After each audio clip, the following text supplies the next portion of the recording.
അതെ, അമ്മ പറഞ്ഞു ചക്ക വെട്ടി വെച്ചിട്ടുണ്ടെന്ന്. അപ്പം അത് വെച്ച് നമുക്ക് ചക്കാട ഉണ്ടാക്കിയാലോ? അപ്പോൾ ആദ്യം തന്നെ കുറച്ച് ഇടനീല എടുത്ത് നന്നായി കഴുകി ഒരു ന്യൂസ് പേപ്പറിൽ വിരിച്ച് വെച്ചു.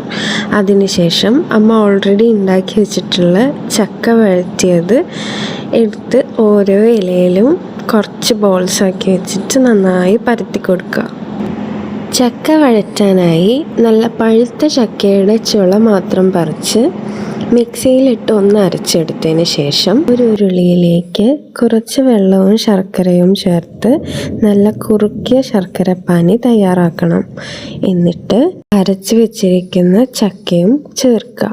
അതോടൊപ്പം തന്നെ ഏലക്കായും ചുക്കും അരച്ചിട്ട് അതും കൂടി ചേർത്ത് കൊടുക്കുക. ഇത് വേണമെങ്കിൽ ഫ്രിഡ്ജിൽ സ്റ്റോർ ചെയ്ത് വെക്കാം കേട്ടോ. ഉണ്ടാക്കുന്ന സമയമാകുമ്പോൾ കുറച്ച് അപ്പപ്പൊടിയിലേക്ക് കുറച്ച് ചൂടുവെള്ളം ഒഴിച്ച് നന്നായി കുഴച്ച് കുറച്ച് തേങ്ങ ചിരകിയതെടുത്ത് നന്നായി നെയ്യിലിട്ട് വരട്ടിയതിന് ശേഷം അതും കൂടി ചേർത്ത് കുഴയ്ക്കുന്നതാണ് ഇത്.